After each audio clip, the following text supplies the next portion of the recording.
તો નમસ્કાર વિદ્યાર્થી મિત્રો, આપ સૌનું ફરી એકવાર સ્વાગત છે ઓક્સફર્ડ સ્કૂલ ઓફ સાયન્સના કોમર્સ વિભાગમાં ધોરણ 11 વિષય આંકડાશાસ્ત્ર ચેપ્ટર નંબર 2 માહિતીનું નિરૂપણ. ચેપ્ટર વિશે થોડોક ખ્યાલ મેં છેલ્લા લેક્ચરની અંદર આપેલો હતો. એ ખ્યાલના આધારે હવે આપણે પાઠ્યપુસ્તકની અંદર આપેલી જે કંઈ થિયરી છે કે જે કાંઈ વ્યાખ્યાઓ છે કે જે કાંઈ સમજ છે એના આધારે આપણે ધીમે ધીમે આ ચેપ્ટરના પ્રેક્ટિકલ સુધી પહોંચવાનું છે.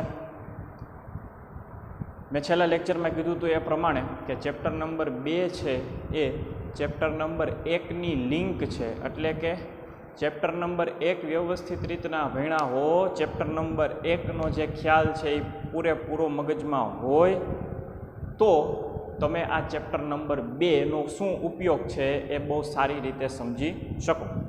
બરાબર. હવે ચેપ્ટર નંબર 1ની અંદર 2 પ્રકારની વાત કરવામાં આવી હતી. કઈ કઈ 2 પ્રકારની? તો કે એક વાત કરવામાં આવી હતી સંખ્યાત્મક ચલ અને સંખ્યાત્મક માહિતી, અને બીજી વાત કરવામાં આવી હતી ગુણાત્મક ચલ અને ગુણાત્મક માહિતી. સંખ્યાત્મક ચલ અને સંખ્યાત્મક માહિતી, ગુણાત્મક ચલ અને ગુણાત્મક માહિતી. હવે આપણે ચેપ્ટર નંબર 2 એટલે કે આ ચેપ્ટરની અંદર આપણે બંને પ્રકારની માહિતી એટલે તો કે સંખ્યાત્મક માહિતી હોય તો સંખ્યાત્મક અને ગુણાત્મક માહિતી હોય તો ગુણાત્મક, આ બંને પ્રકારની માહિતી કેવી રીતે પ્રસ્તુત કરવી, કેવી રીતે એનું નિરૂપણ કરવું, કેવી રીતે એનું વર્ગીકરણ કરવું. બરાબર. આ બધા એક પ્રકારના સમાનાર્થી શબ્દ જ છે. નિરૂપણ કયો, પ્રસ્તુત કયો અથવા તો વર્ગીકરણ કયો, આ લગભગ બધાનો અર્થ સરખો જ થાય. તો ચેપ્ટર નંબર 2ની અંદર આપણે બંને પ્રકારની માહિતી કેવી અને કેટલી રીતે પ્રસ્તુત કરી શકીએ એ આપણે શીખવાનું છે. સંખ્યાત્મક ચલ ઉપર રહેલી સંખ્યાત્મક માહિતી કેટલી રીતે અને કેવી રીતે આપણે પ્રસ્તુત કરી શકીએ, ગુણાત્મક ચલ ઉપર રહેલી ગુણાત્મક માહિતી કેટલી રીતે અને કેવી રીતે આપણે પ્રસ્તુત કરી શકીએ, એ બંને ટોપિક આ ચેપ્ટરના મુખ્ય ટોપિક છે. તો માહિતીનું નિરૂપણ જે છે તો કે ભાઈ એનું ચેપ્ટરનું હેડિંગ જ જો માહિતીનું નિરૂપણ, તો કે માહિતી મુખ્યત્વે કેટલા પ્રકારની હોય? તો કે માહિતી 2 પ્રકારની હોય. તો કે સંખ્યાત્મક માહિતી એ હોય, ગુણાત્મક માહિતી એ હોય. સંખ્યાત્મક ચલ ઉપર રહેલી તમામ માહિતીને સંખ્યાત્મક માહિતી કહેવાય અને ગુણાત્મક ચલ ઉપર રહેલી તમામ માહિતીને ગુણાત્મક માહિતી કહેવાય. તો આપણે ચેપ્ટર નંબર 2 માહિતીના નિરૂપણની અંદર બંને પ્રકારની માહિતીનું નિરૂપણ, વર્ગીકરણ અથવા તો કેટલી ને કેવી રીતે માહિતી પ્રસ્તુત કરી શકાય એનો આપણે અભ્યાસ ચેપ્ટર નંબર 2ની અંદર કરવાનો છે. ટૂંકમાં કહી દઉં તો સંખ્યાત્મક અને ગુણાત્મક બંને માહિતીનું નિરૂપણ કરવાનું છે. બરાબર. સંખ્યાત્મક અને ગુણાત્મક બંને પ્રકારની માહિતીનું નિરૂપણ કરવાનું છે. બરાબર. તો પહેલો ટોપિક, સંખ્યાત્મક માહિતીનું નિરૂપણ. કોનું નિરૂપણ કરતાં શીખવું છે? તો કે સંખ્યાત્મક માહિતીનું નિરૂપણ. શું કામ સૌ પ્રથમ આપણે સંખ્યાત્મક માહિતીનું નિરૂપણ ભણવું છે? તો કે સંખ્યાત્મક માહિતીનું નિરૂપણ કરવાની ખૂબ જ વધારે બહુ મોટી અને અલગ રીતો આપણને આપેલી છે. અને આમ કહી દઉં કે આ ચેપ્ટર નંબર 2ની અંદર 70થી 75% ચેપ્ટર નંબર 2ની અંદર 70થી 75% સંખ્યાત્મક માહિતીને આધારેના જ દાખલા તમને આપેલા છે. એટલે કે બીજા અર્થ શબ્દોમાં કહું તો તમારે 70થી 75% સંખ્યાત્મક માહિતીનું જ નિરૂપણ કરવાનું છે. બાકીનું 25-30% તમારે ગુણાત્મક માહિતીનું નિરૂપણ કરવાનું છે. ખ્યાલ આવે છે? 70થી 75% તમારે ફક્ત ને ફક્ત સંખ્યાત્મક માહિતીનું જ નિરૂપણ કેવી ને કેટલી રીતના થાય શીખવાનું. એનો અર્થ એમ થયો કે ચેપ્ટર નંબર 2નો સૌથી મોટામાં મોટો ટોપિક કયો છે તો કે સંખ્યાત્મક માહિતીનું નિરૂપણ. અને જે સૌથી મોટો ટોપિક છે એને આપણે સૌ પ્રથમ પસંદ કરેલો છે, કારણ કે આમાં ખૂબ સમય લાગશે. અલગ અલગ રીત છે, અલગ અલગ ટેકનિક છે, અલગ અલગ ખ્યાલ છે, એ અલગ અલગ ટ્રીક, અલગ અલગ ટેકનિક, અલગ અલગ ખ્યાલને આધારે આપણે સંખ્યાત્મક માહિતીનું નિરૂપણ કરવાનું છે. નિરૂપણ એટલે એમ કહી શકો કે પ્રસ્તુત કેવી રીતના કરવી અથવા તો એનું વર્ગીકરણ કેવી રીતના કરવું, આ બધા સમાનાર્થી શબ્દ છે. તો આટલી મેં તમને ચર્ચા કરી, એની ઉપરથી ટૂંકમાં 2 ખ્યાલ સિદ્ધ થાય. તો કે 2 પ્રકારની માહિતી હોય, બંને પ્રકારની માહિતીનું નિરૂપણ ચેપ્ટર નંબર 2માં કરવાનું છે. સૌથી વધારે સંખ્યાત્મક ચલ ઉપર રહેલી સંખ્યાત્મક માહિતીનું નિરૂપણ આ ચેપ્ટરની અંદર વધારે પડતું કરવાનું છે અને એની કરતાં ઓછું ગુણાત્મક માહિતીનું નિરૂપણ કરવાનું છે. આટલો ખ્યાલ હું તમને અત્યાર સુધીની જે મેં તમને વાત કરી એમાં મેં કહેવાનો પ્રયત્ન કર્યો. હાલ હવે તો કે હવે આવી જાઓ, મેં બોર્ડ ઉપર અમુક બાબતો લખેલી છે. એ જે મેં તમને બોર્ડ ઉપર જે બાબતો લખેલી છે એના આધારે, એ થિયરીના આધારે, એ વ્યાખ્યાઓના આધારે, એ સમજના આધારે આપણે ધીમે ધીમે કરતાં પ્રેક્ટિકલ તરફ જવાનું છે. એક બીજી વસ્તુ હું તમને કહી દઉં, આ ચેપ્ટર થિયરીનું છે કે પ્રેક્ટિકલનું છે તો કે આ ચેપ્ટર છે એ 90% પ્રેક્ટિકલ છે. આ ચેપ્ટર 90% પ્રેક્ટિકલ છે, પણ એ પ્રેક્ટિકલ સુધી જવા માટે આપણે અમુક થિયરી ભણવી પડશે. ચેપ્ટર વધારે પડતું તો પ્રેક્ટિકલ જ છે, પણ એ પ્રેક્ટિકલ દાખલા સુધી પહોંચવા માટે તમારે થિયરી સમજવી પડશે. અને એ જે થિયરીની જે સમજણ છે ને એના આધારે આપણે દાખલા ગણવાના છે. મુખ્ય હેતુ શું છે થિયરીનો તો કે થિયરી સમજી અને એનો ઉપયોગ આપણે પ્રેક્ટિકલ એટલે કે દાખલામાં કરવાનો છે. શું કહું છું? આપણે મુખ્યત્વે થિયરી સમજી અને એનો પૂરેપૂરો ઉપયોગ આપણે દાખલામાં કરવાનો છે. એટલે દાખલા ગણવા માટે, દાખલા સમજીને ગણવા માટે, દાખલા પૂરેપૂરા સમજાય એના માટે તમારે અમુક થોડીક થિયરી સમજવી પડશે. તો જો પોઈન્ટ 1, શું કામ પોઈન્ટ 1 તો કે આપણે મુખ્યત્વે 2 પોઈન્ટ છે, સંખ્યાત્મક માહિતી અને ગુણાત્મક માહિતી. આપણો પોઈન્ટ નંબર 1 કયો તો કે સંખ્યાત્મક માહિતીનું નિરૂપણ અથવા તો વર્ગીકરણ અથવા તો પ્રસ્તુતિકરણ. સંખ્યાત્મક માહિતીનું નિરૂપણ, વર્ગીકરણ અથવા તો પ્રસ્તુતિકરણ, આ આપણો ટોપિક છે. હવે સંખ્યાત્મક માહિતીની જ વાત કરવાની છે એટલે મગજમાંથી તમે ગુણાત્મક ચલ અને ગુણાત્મક માહિતી હમણાં થોડોક સમય માટે કાઢી નાખજો. કારણ કે હું તમને જે કાંઈ ભણાવીશ, જે કાંઈ સમજાવીશ એ માત્ર ને માત્ર સંખ્યાત્મક ચલ ઉપર રહેલી સંખ્યાત્મક માહિતી વિશે જ તમને ભણાવીશ.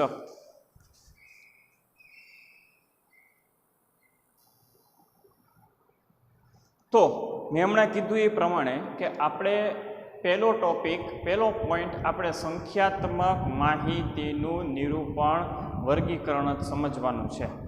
તો પહેલાં જુઓ, સંખ્યાત્મક ચલ પર રહેલી માહિતીને સંખ્યાત્મક માહિતી કહેવાય. સંખ્યાત્મક ચલ પર રહેલી માહિતીને સંખ્યાત્મક માહિતી કહેવાય. મેં તમને ચેપ્ટર નંબર 1ની અંદર એવું સમજાવ્યું કે કોઈ પણ વ્યક્તિ બીજા કોઈ વ્યક્તિને કોઈ પ્રશ્ન પૂછે, સાદી સિમ્પલ એક્ઝામ્પલ આપું છું, સંખ્યાત્મક માહિતી વિશે સમજવાનું. તો કે કોઈ એક વ્યક્તિ કોઈ પણ બીજા વ્યક્તિને કોઈ પણ પ્રશ્ન પૂછે અને એ પ્રશ્નનો જવાબ જો તમને સંખ્યામાં મળે તો એને તમારે સંખ્યાત્મક માહિતી સમજવાની છે.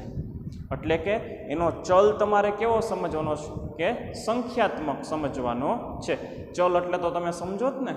ચલ એટલે શું તો કે જે કોઈ કિંમતો ફરતી રહેતી હોય, જે કોઈ બાબતોની કિંમતો વારંવાર ફરતી રહેતી હોય એને ચલ કહેવામાં આવે. બરાબર? જે સ્થિર રહેતી હોય એની વાત નથી, જેની કિંમતો ફરતી રહેતી હોય, બરાબર, એકમો દીઠ ફરતી રહેતી હોય, વ્યક્તિઓ દીઠ ફરતી રહેતી હોય, એવી તમામ બાબતોને ચલ કહેવામાં આવે. ચલમાં પાછા બે પ્રકાર, આ તો ખબર ન હોય તો કહી દો, સંખ્યાત્મક ચલ અને ગુણાત્મક ચલ. અને એમાં આપણે સંખ્યાત્મક ચલની વાત કરીએ છીએ. તો શું કહે છે? સંખ્યાત્મક ચલ પર રહેલી માહિતીને સંખ્યાત્મક માહિતી કહેવાય. તો કે કોઈ પણ એક વ્યક્તિ બીજા વ્યક્તિને કોઈ સાદા સિમ્પલ પ્રશ્ન પૂછે અને એનો જો જવાબ એને સંખ્યામાં મળે તો એ માહિતી સંખ્યાત્મક માહિતી છે, અને એનો જો જવાબ સંખ્યામાં ન મળે તો એને આપણે ગુણાત્મક માહિતી કહેવાની છે. બરાબર. હવે મેં તમને સંખ્યાત્મક ચલની વ્યાખ્યા આપી છે. જો મેં શું લખ્યું છે જરાક જોજો. સંખ્યાત્મક ચલની વ્યાખ્યા, સંખ્યાત્મક માહિતીની વ્યાખ્યા નથી. મેં શું લખ્યું? સંખ્યાત્મક ચલની વ્યાખ્યા.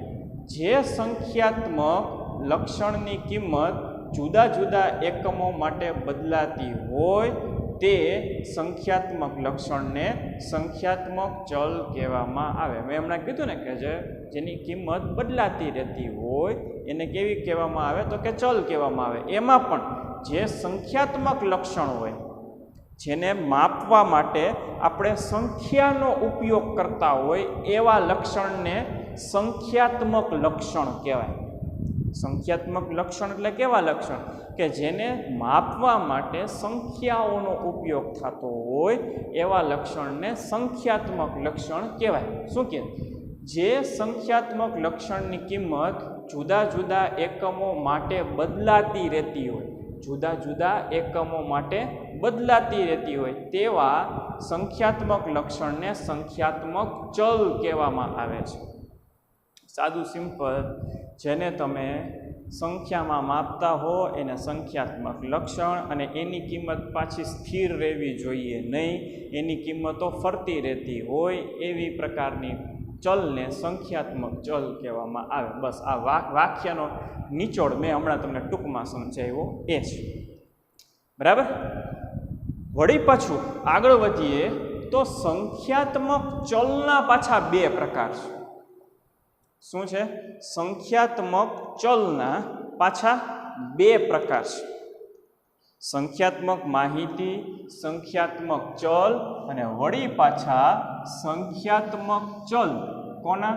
તો કે સંખ્યાત્મક ચલના બે પ્રકારો છે. તો સંખ્યાત્મક ચલના બે પ્રકારો ક્યાં ક્યાં? તો કે અસતત ચલ અને સતત ચલ. સંખ્યાત્મક ચલના પાછા પેટા બે પ્રકાર. ક્યાં ક્યાં? તો કે અસતત ચલ અને સતત ચલ. તો કે વળી પાછું સતત અને અસતત ચલ વિશે આપણે થોડીક માહિતી મેળવી લઈએ. તો કે ભાઈ અસતત ચલ કોણ? અસતત ચલ શું કહે છે? જે ચલ બે સીમાઓ વચ્ચેની, બે સીમાઓ, બાઉન્ડ્રીની વાત કરે છે. સીમા એટલે શું? તો કે બાઉન્ડ્રી. બે સીમાઓ, શરૂઆતની સીમા અને પૂર્ણ થતી હોય એ સીમા. બરાબર. જે ચલ બે સીમાઓ વચ્ચેની નિશ્ચિત કે ગણી શકાય તેટલી કિંમતો જ, નિશ્ચિત કે ગણી શકાય તેટલી જ કિંમતો ધારણ કરી શકે તેમ હોય તેને અસતત ચલ કહેવાય. આ અસતત ચલની વ્યાખ્યા અથવા તો સમજૂતી છે. શું કહે છે? જે ચલ, જે કોઈ પણ ચલ બે સીમાઓ, બે સીમાઓ, સ્ટાર્ટિંગ પોઈન્ટ અને એન્ડિંગ પોઈન્ટ, એની વચ્ચેની ગણી શકાય તેવી કિંમતોને તમારે અસતત ચલ કહેવાનો છે. સીમા કેટલી હોવી જોઈએ? બે. એક સ્ટાર્ટિંગ પોઈન્ટ અને એક એન્ડિંગ પોઈન્ટ. અનંત સુધી જાતા કાંઈ છે નહીં. અનંત સુધી કાંઈ જાતું છે નહીં. શરૂઆત ક્યાંથી થાય એ પણ ખ્યાલ છે, અંત ક્યાં થાય એ પણ ખ્યાલ છે. આ એવી વાત નથી કે સમુદ્રનો દરિયો છે એ અનંત છે, એને તમે ગોતી ન શકો, ગણી ન શકો કેટલું ઊંડો છે એવું કંઈ તમે કહી ન શકો. એને તો કેનું ઉદાહરણ કહેવાય? તો કે અનંતનું ઉદાહરણ કહેવાય. બરાબર. માની લ્યો કે ભાઈ આકાશમાં રહેલા તારા એ કેનું ઉદાહરણ છે? તો કે અનંતનું ઉદાહરણ છે. કોઈ વ્યક્તિ આજની તારીખે એને ગણી શક્યો છે નહીં. પણ તમને અસતત ચલ એવી વાત કરતો નથી. અસતત ચલ કેવી વાત કરે છે ખબર?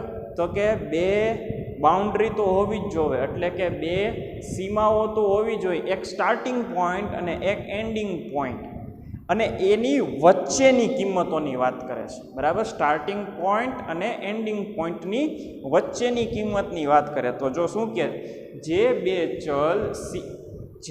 ચલ બે સીમાઓ વચ્ચેની નિશ્ચિત કે ગણી શકાય તેવી.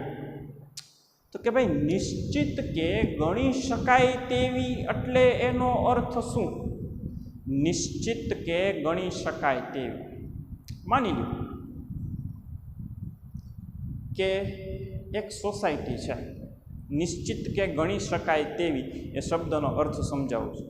માની લો કે એક સોસાયટી છે. એ સોસાયટીની અંદર 5 મકાન છે, 5 ઘર છે, અને એ 5 ઘરની અંદર 5 કુટુંબો રહે છે. બરાબર. એક સોસાયટી છે, એ સોસાયટીની અંદર 5 ઘર છે, અને એ 5 ઘરની અંદર એક કુટુંબ રહે છે. એટલે કે 5 કુટુંબ એ 5 ઘરની અંદર રહે છે. હવે સ્વાભાવિક છે, ઘર હોય તો ત્યાં નાની ઉંમરના બાળકો પણ હોય, મોટી ઉંમરના અડલ્ટે હોય, અને એની કરતાં મોટી ઉંમરના વૃદ્ધ પણ હોય. બરાબર. હવે એ 5 ઘરની અંદર મારે એવું જાણવું છે કે દરેક કુટુંબમાં કેટલા બાળકો છે. દરેક કુટુંબમાં કેટલા બાળકો. તો મને જાણવા મળ્યું કે પહેલા નંબરના કુટુંબમાં, પહેલા ઘરમાં 1 બાળક રહે છે. કેટલું? 1 બાળક. બીજા ઘરની અંદર 3 બાળક રહે છે. ત્રીજા ઘરની અંદર 1 બાળક છે નહીં. ચોથા ઘરની અંદર 2 બાળક છે, અને 5મા ઘરની અંદર પણ 2 જ બાળક છે. તમે જાણો છો કે આજકાલની કોઈ પણ કુટુંબ કે ફેમિલીની અંદર 1, 2 વધીને 3 બાળકો હોય.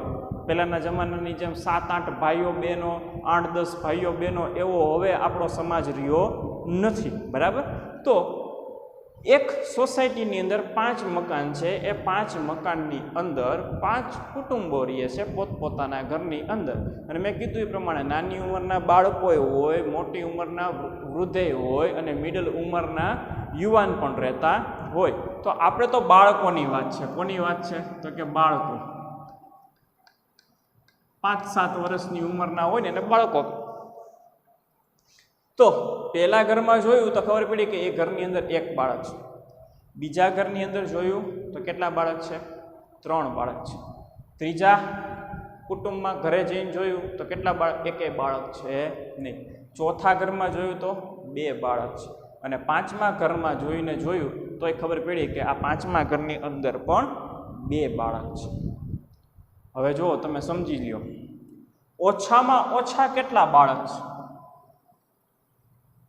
ઓછામાં ઓછા 0. એટલે કે એક કુટુંબની અંદર એક ઘર એવું છે સોસાયટીમાં કે એક ઘરની અંદર કોઈ પણ બાળક રહેતું નથી. એ નાનામાં નાની સીમા થઈ. કીધી ને, સીમાની વાત કરી ને, એ નાનામાં નાની સીમા થઈ. અને સૌથી વધારે બાળકો હોય એવા કેટલા? સૌથી વધારે બાળકોની સંખ્યા હોય કેટલા બાળકોની સંખ્યા છે? તો કે 3 બાળકોની સંખ્યા. તો એ જો મોટામાં મોટી સીમા થઈ. એક મકાન, એક ઘર એવું છે કે જેમાં કોઈ પણ બાળક નથી, એટલે નાનામાં નાની સીમા થઈ. એક ઘર એવું છે કે જેની અંદર 3 બાળકો રહે છે, તો એ સૌથી મોટામાં મોટી સીમા થઈ. 4 બાળકોવાળા ઘર જોવા મળ્યા છે નહીં. તો શું કે જો નાની સીમા ને મોટી સીમા મળી ગઈ. મેં તમને હમણાં વાત કરી ને કે સ્ટાર્ટિંગ પોઈન્ટ ને એન્ડિંગ પોઈન્ટ. તો સ્ટાર્ટિંગ પોઈન્ટ કેટલો? તો કે 0. એન્ડિંગ પોઈન્ટ કેટલો? તો કે 3. બરાબર. સ્ટાર્ટિંગ પોઈન્ટ કેટલો? તો કે 0. એન્ડિંગ પોઈન્ટ કેટલો? તો કે 3. એટલે જો શું કે જે ચલ 2 સીમાઓ વચ્ચેની, 2 સીમાઓ 0 અને 3 વચ્ચેની નિશ્ચિત કે ગણી શકાય તેટલી જ કિંમત. નિશ્ચિત કે ગણી શકાય તેટલી એટલે શું? આ બધા જો નિશ્ચિત છે ને ગણી શકાય એવાય છે. નિશ્ચિત છે અને ગણી શકાય તેવાય છે. તો કે નિશ્ચિત એટલે કેવું? તો કે કોઈ દિવસ ક્યાંય તમે એવું ઉદાહરણ જોયું કે મારા ઘરે 1.5 બાળક છે? 1.5 બાળક ન હોય, કાં તો 1 હોય ને કાં તો 2 હોય. 1.5 બાળક એટલે શું? એટલે નિશ્ચિત કિંમત છે. 1 હશે, 2 હશે, 3 હશે, કાં તો 1 બાળક નહીં હોય. એમ થોડું કહેવાય કે મારા ઘરે ત્યાં 2.2 બાળક છે, એને નિશ્ચિત ન કહેવાય. તમે બાળકોને તમે પોઈન્ટમાં ન માપી શકો. નિશ્ચિત કોને કહેવાય? કાં તો તમારા ઘરે 1 બાળક નથી, કાં તો તમારે ત્યાં 1 બાળક છે, કાં તો તમારે ત્યાં 2 બાળક છે, કાં તો તમારે ત્યાં 3 બાળક છે. કોઈ એવું તો ન જ કહે કે અમારા ઘરે 5.5 બાળક છે. ન કહી શકે. એ જે નથી કહી શકતા ને 5.5, એને નિશ્ચિત કેવું પડે છે કે મારા ઘરમાં 2 બાળક છે. નિશ્ચિત રીતના કેવું પડે છે કે કેટલા બાળક છે તમારે ત્યાં? તો એનો કોઈ જવાબ એવો ન હોય પોઈન્ટમાં કે લગભગમાં ન હોય કે લગભગ અમારે ત્યાં 3 બાળક છે. એમ લગભગ ન હોય બાળકોમાં. જઈશ કે નહીં આખી બાબત? બાળકોની સંખ્યા તો નિશ્ચિત જ હોય ને. તમારા ઘરે કેટલા બાળક છે તમે નિશ્ચિત ન કહી શકો? હા, મારે ત્યાં 2 બાળક છે. નિશ્ચિત, કોઈ ફેરફાર નહીં, કોઈ કન્ફ્યુઝન નહીં, કોઈ લગભગ અગર મગર નહીં. ખ્યાલ આવે? એટલે એમ કહે છે કે નિશ્ચિત કિંમત અને ગણી શકાય તેવી, ગણી તો બધી શકાય, બરાબર, તેટલી જ કિંમતો ધારણ કરી શકાય. આની સિવાયની કોઈ પણ કિંમત ધારણ ન કરી શકે. 5 ઘરનું આપણે માહિતી લીધી છે, બરાબર. 5 ઘરની અંદર આપણે જોઈ લીધું કે ભાઈ એક ઘર એવું છે કે એમાં 1 બાળક નથી, બીજું એક ઘર એવું છે કે જેની અંદર 3 બાળક છે. 3થી વધારે કોઈ બાળકો છે જ નહીં 5 ઘરની સોસાયટીની અંદર, બરાબર. એટલે ગણી શકાય એવા જ છે જો, બરાબર. તો શું કહે? નિશ્ચિત કે ગણી શકાય હોય, શકાય તેટલી જ કિંમતો ધારણ કરી શકે તેમ હોય તેને સતત ચલ કે અસતત ચલ કહેવાય. ખ્યાલ આવે છે? પહેલાં તો સીમા એની વચ્ચે ન હોવા જોઈએ અથવા તેની જેટલા હોવા જોઈએ, પાછા નિશ્ચિત હોવા જોઈએ ને પાછા ગણી શકાય તેવા હોવા જોઈએ. આ કન્ડિશન સેટિસ્ફાઈડ થતી હોય તો એવા ચલને અસતત ચલ કહેવામાં આવે. ખ્યાલ આવે છે? પછી ત્યારબાદ સતત ચલ, 1 કે 2 શબ્દોનો ફેર હશે આની વ્યાખ્યામાં ને આની વ્યાખ્યામાં. 1 શબ્દનો અથવા તો 2 શબ્દનો જ ફેરફાર હશે, બીજો કોઈ ફેરફાર નહીં હોય. જે ચલ 2 સીમાઓ વચ્ચેની, જો આ લોકોએ પછી 2 સીમાની વાત કરી, સ્ટાર્ટિંગ પોઈન્ટ, એન્ડિંગ પોઈન્ટ. જે ચલ 2 સીમાઓ વચ્ચેની માપી શકાય તેવી બધી જ કિંમતો ધારણ કરી શકે. માપી શકાય તેવી બધી જ કિંમતો, માપી શકાય તેવી બધી જ કિંમતો. માની લ્યો કે નાનામાં નાની માહિતી 0 હોય, મોટામાં મોટી માહિતી 5 હોય, તો આની વચ્ચેની માપી શકાય તેવી બધી, આની વચ્ચેની માપી શકાય તેવી બધી, આની વચ્ચે માપી શકાય એવી બધી એટલે ક્યાંની ક્યાં વાત જાય તેનો તમે છે ને એનો અનંત સુધી જઈ શકો. આ 2 નિશ્ચિત, આ 2 સીમાઓ 0 થી 5 સુધીની, બરાબર. તો 0 થી 5માં કોણ કોણ આવે? તો કે 1 આવે, 2 આવે, 3 આવે, 4 આવે. બસ આટલા જ આવે. 0 અને 1 ની 5 ની વચ્ચે શું આટલા જ આવે? 1, 2, 3 ને 4? અરે ઘણા બધા આવે. માપ વગરના આંકડાઓ આવે. માપ વગરના આંકડાઓ એટલે કે 0.1 આવે, 0.01 આવે, 0.0000000001 આવી શકે. કાંઈ માપ છે? ક્યાંનું ક્યાં સુધી જાય? ચલાવે છે?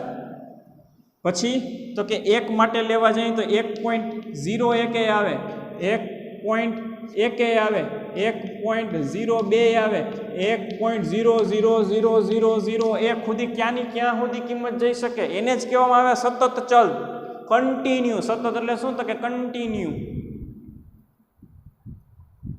એટલે આમાં અને આમાં સેજ અંતર છે, નાનકડું અંતર છે. આ એમ કહે છે કે નિશ્ચિત કિંમત આ શું કહે છે? નિશ્ચિત કિંમત. ગયો નિશ્ચિત શબ્દ. આ લોકો જો નિશ્ચિત શબ્દની વાત જ નથી કરતા. જો નિશ્ચિત ક્યાંય શબ્દનો ઉલ્લેખ નથી કર્યો.